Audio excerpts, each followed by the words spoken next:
You know, PFL's going to pay this guy to train for a boxing match that may not even happen and that they might not even be involved in.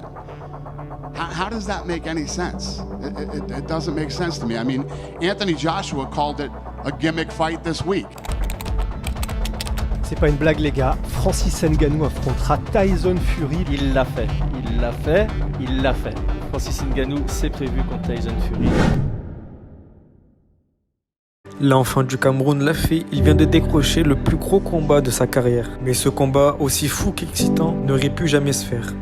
Entre tentatives de sabotage d'un côté et mensonges de l'autre, vous allez voir que Francis Ngannou s'est battu corps et âme pour décrocher ce combat qui l'amènera, j'espère, au sommet. Mais pour comprendre comment cela a pu se réaliser, je vous propose de revenir un peu en arrière.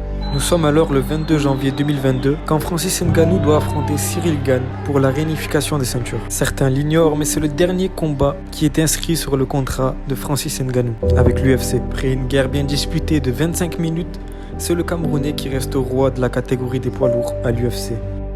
Alors qu'on pense tous que le Camerounais va être prolongé par l'UFC, la nouvelle tombe. Francis Ngannou décide de quitter l'UFC. Les raisons de son départ sont divulguées quelques temps après. Voici ce que demandait le Camerounais pour prolonger avec l'UFC.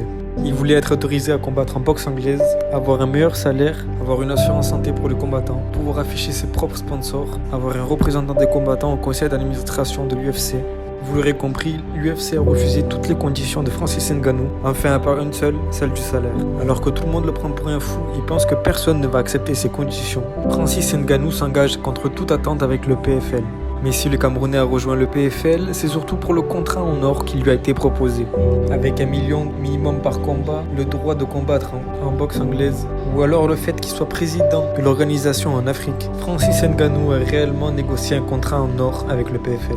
Maintenant que son contrat est signé, Francis Ngannou a qu'un seul objectif, réaliser son rêve de toujours combattre en boxe anglaise. Il s'attaque d'abord à Deontay Wilder, certainement l'un des plus grands boxeurs de sa génération. Il terrorise la catégorie des poids lourds en boxe anglaise.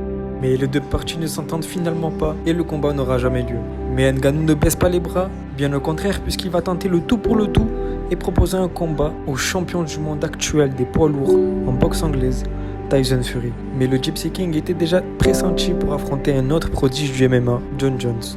Et c'est là qu'un certain Dana White va se mêler de cette histoire et va complètement dézinguer Francis Ngannou. You know, PFL's going to pay this guy to train for a boxing match that may not even happen and that they might not even be involved in. How does that make any sense? It doesn't make sense to me. I mean, Anthony Joshua called it a gimmick fight this week. You know, when asked about that fight. Après des mois et des mois de négociations, le 11 juillet 2023, Francis Ngannou officialise son combat face à Tyson Fury sur Instagram. Mais ce qui est à retenir de cette histoire, c'est surtout la détermination et la volonté d'un seul homme, de Francis Ngannou. Il a su faire face à l'UFC pour réaliser son rêve. Et comme il le dit lui-même, ce n'est que le début.